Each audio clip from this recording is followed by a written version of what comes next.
Hey there, everyone. What's going on? I'm just coming on to talk a little bit and see how this goes. I don't think this is going to be a very long video, but I had a dream about John Hamm, the actor from Mad Men last night, and it was specifically a very strange dream. I went because I was like, I'll just be honest with you. I thought about saying a gay erotic dream, but it wasn't about me being with him. It was something having to do with his wife on that show, who is called Megan Draper, one of his wives, I should say. Megan Draper, who is played by a super beautiful actress named Jessica Paré. I think that's how you pronounce her name.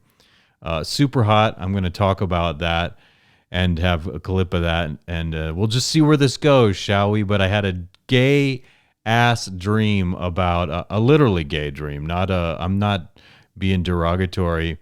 It was like I was sitting next to his wife Jessica, and she was dating me, and she was wearing these kind of stockings that had all of this hair all over the stockings that belonged to him. And at some point in this dream, I saw her topless, and at some point in this dream, I saw him on a bed with a dude. And the implication of the dream was that I caught him in the act with another dude on some level, which has happened in my life. I did catch a friend once in the act with another dude, and I was like, "Oh, Matt, I came to get my guitar tuner," and I was out. But anyway, and so I'm going to just talk about this show a little bit, Mad Men, today, because it made me think about this show, and I love this show. This is one of my favorite shows. It is so well written. The story arc is so good for so many different characters, and if you haven't seen it, I recommend it. It might even be on iTunes right now, the entire series for $20, so you can own it all. And I think it's one of the best shows I have seen in my adult life. It's one of my favorites. Of the top 10 shows, I would say it's definitely in there. One of my favorites. Deadwood is in the top 10. Better Call Saul, Breaking Bad. There was another one I thought of earlier today that was like one of my favorites, and now I'm forgetting. But this is definitely one. Game of Thrones. That's another one I gotta say is one of my favorites. Probably The Sopranos is in there. Stuff like that. They're currently running shows that I don't really give a crap to talk about, but this isn't a magnificent show. If you haven't seen it, it's just kind of like it's a timepiece. It takes place in the 60s, revolves around this character, Don Draper, played by an actor named John Hamm. And he's kind of like an alpha male, but he's mysterious. It's more than duality. Sometimes this character can be a real douchebag. Sometimes he can be really lovable. Sometimes he can be really pathetic. So I highly recommend that people watch this show. And so I'm just going to go through some stuff here. This is the man right here I'm talking about, Don Draper, right? So he's had problems with alcohol. It's like if for every man, if you desired to have sex or get laid, this is the role model of role models. He could trip over an ashtray and get laid by some lady in 2 seconds. And for some of us, we would have to compensate by buying an exotic Italian car, a Lamborghini, a Ferrari, a Porsche, or Porsche. I don't know. Some people are snobby about the way you say that. You got to buy this kind of car to get some action. Don Draper just, he can find a woman to screw between the urinal and the washing bin in a restroom, okay? This guy has no problem getting laid. The atmosphere in their office is extremely sexist, and I'm wondering if that's really a reflection of the times. The way guys are in this really pisses me off sometimes, but it's like it might be a more natural manifestation of the behavior of men than what we see in contemporary times, living our lives right now, for instance. Love this character. He's hilarious. Let me see if I can find this other dude here. This guy over here is Pete Campbell. He's also very funny. This stupid bastard. He's one of my favorite characters on this show, and he has such a whiny little bitch voice, and I think It's not Donald Draper. It's Dick Whitman. he has a whiny bitch voice, but he's very likable. Yeah, okay. So here Don is being exposed because Don's got an alter ego. It's not an alter ego. Don is really not Don Draper. Don Draper was someone who died in the Korean War, but instead, this other dude, Dick, that Pete Campbell is talking about, is it's the real guy who Don Draper is. And so when in Korea, Don pretended that Dick died, and he assumed the identity of Don Draper, and he came back, and of course he lives as Don Draper, and it would be very controversial if people came and found out who the real Don Draper is. And so this guy Pete Campbell knows, and that's just one of the interesting storylines of Don Draper, all right? And so I was going to show you guys this over here. This is the wife of Don Draper. Let me see something here. Okay, no, actually, this is the first picture of the wife of Don Draper that I want to show you, okay? Because this is the actress right here, Jessica Paré. This is a screenshot of her in the movie Hot Tub Time Machine, and I was just watching this again recently. It had been a very long time since I'd seen it. And then I realized I have this DVD that has a bunch of scenes that were cut out of it, and this was one of them. And you actually get to see her topless in this, and I was so delighted because I was like, oh my God, I have such a crush on her. She's so beautiful. Very gorgeous, talented lady, this actress, actually. Because you know what?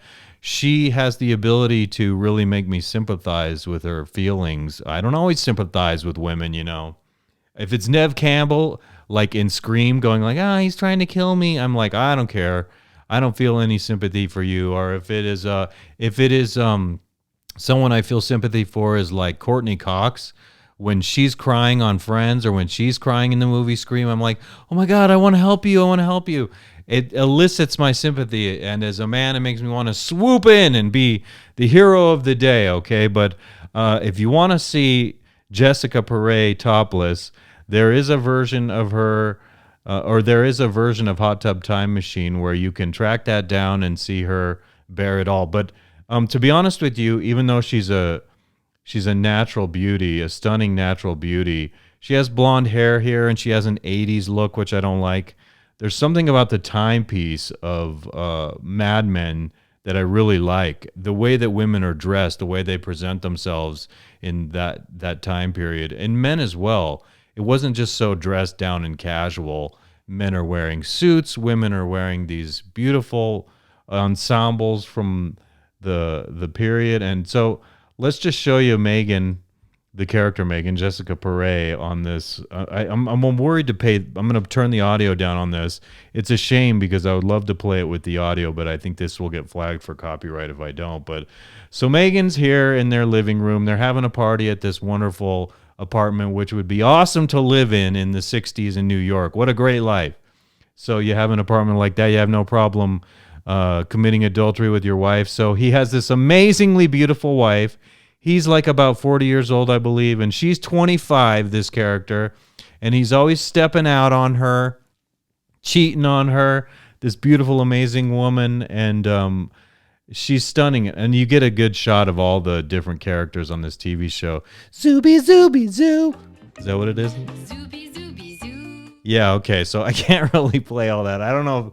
We'll see if the little censors pick up on that, but she's so hot. She's so fine.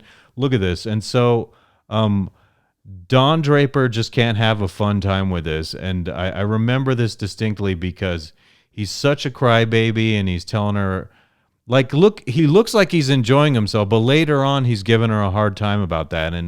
And so I'm into this character. She loves him big time, and she has the greatest jawline. I love the way she dresses in this. The hairstyles of all the women are more beautiful.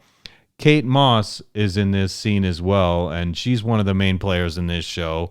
She hasn't aged very well in real life. I never thought that she was that cute in the first place, but this is an extraordinary show, and so everyone here is mesmerized by her because she's a talent, and she speaks French in real life because I think she hails from Montreal, and she's a gorgeous, gorgeous lady. But this is not the last one I want to mention. So just some of the storyline here. Sourpuss Don, womanizer Don, he looks like he's having a good time and he's a good sport in front of people, but later on he's disparaging her pretty hardcore for her performance here. But she's an actress, and she was trying to do this to honor him in front of everyone. So I thought he was such a dick about it. So fake smile, Don. You son of a bitch. That's not real. You're taking her for granted right in front of everyone, right here, right now. There's Roger Sterling there. He's funny. One time he had a heart attack, and he was like screaming out the name of his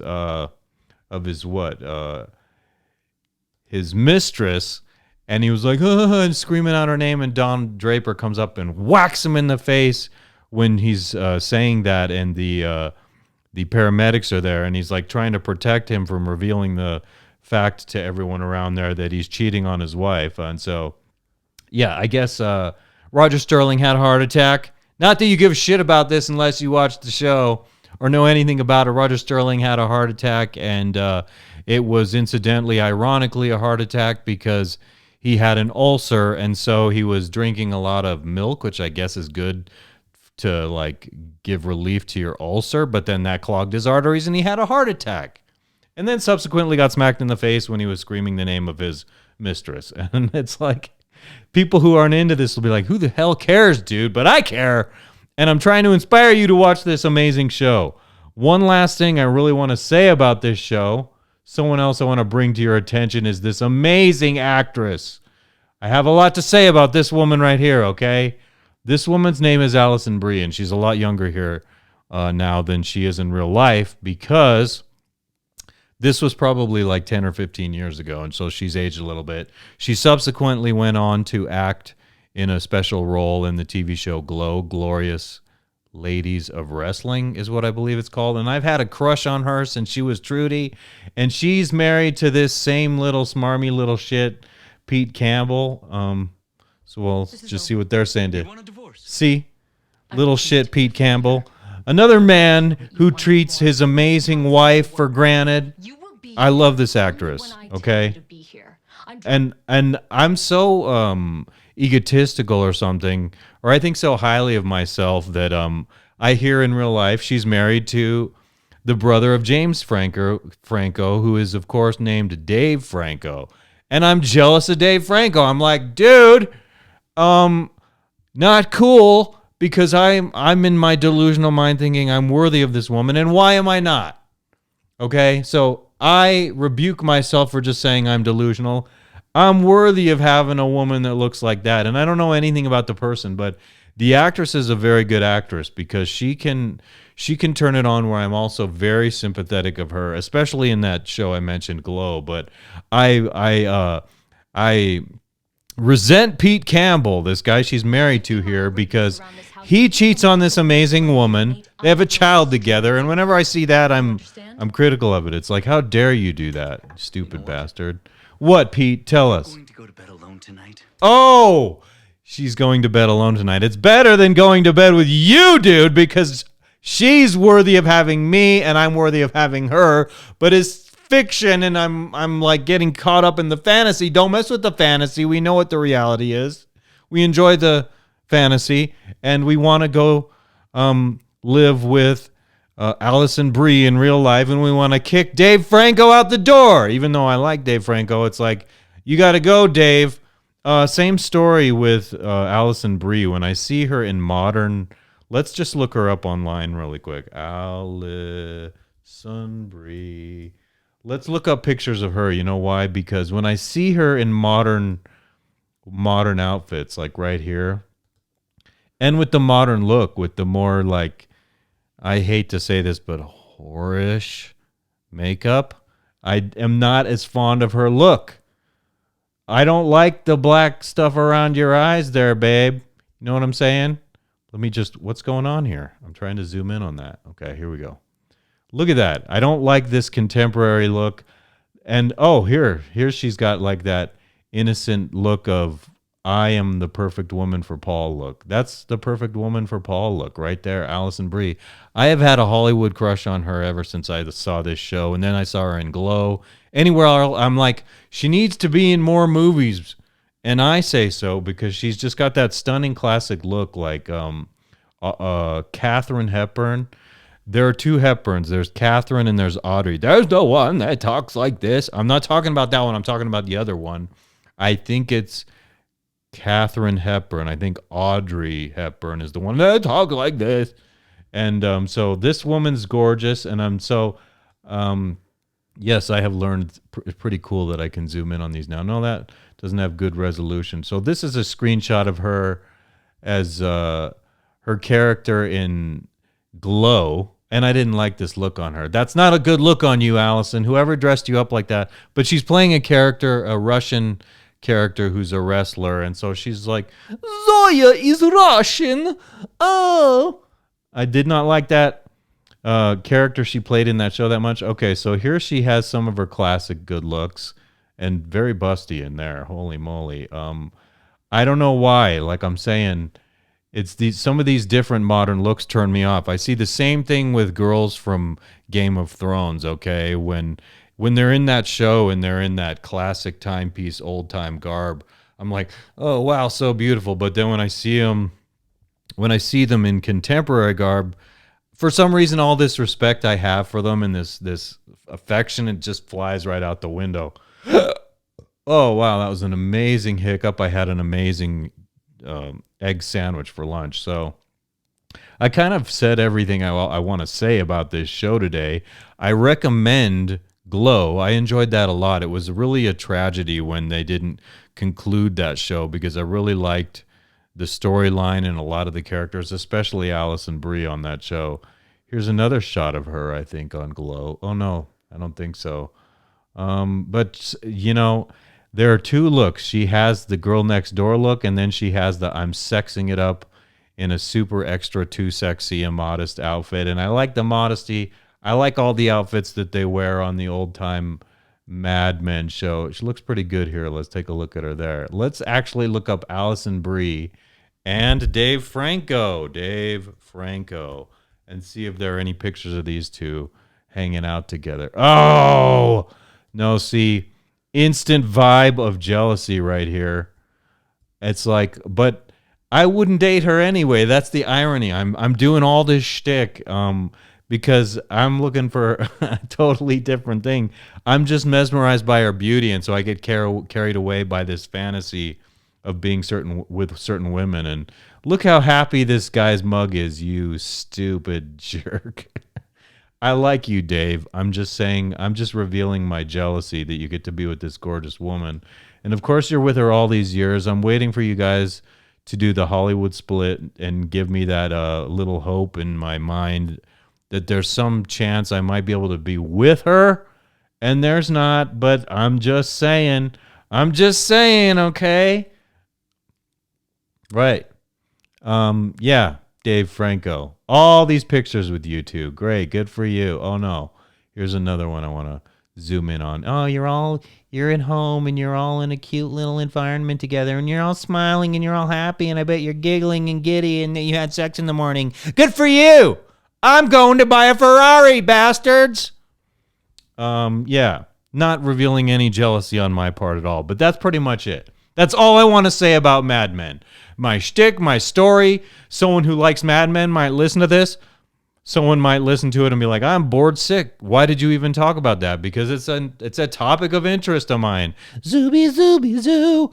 All right, so I'm going to wrap this one up, and I am going to say that I am so short on sleep today because I was up late last night working in here in my studio.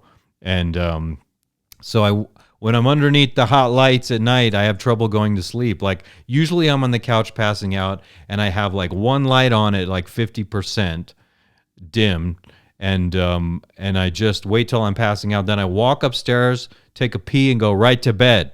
Well, last night at 10 o'clock, instead of passing out on the couch, I came in here and was working on stuff technically, and the lights wake me up, and then I did a little test recording, and I was all wound up and went to bed at 12 o'clock, and I woke up at my usual stupid 4:30, 5 o'clock in the morning crap. And so I didn't get enough hours. I'm loopy. I don't know what I'm talking about. I sound a little overboard in whatever the heck it is I'm trying to express. I got everything on my list here of things I wanted to talk about in my notes. And so I'm going to wrap this up by saying, peace be with you all. And I mean that. So I will talk to you. I will see you in the next video. Thank you very much. 20 minutes. I got 20 minutes out of this video. Holy crap. Done.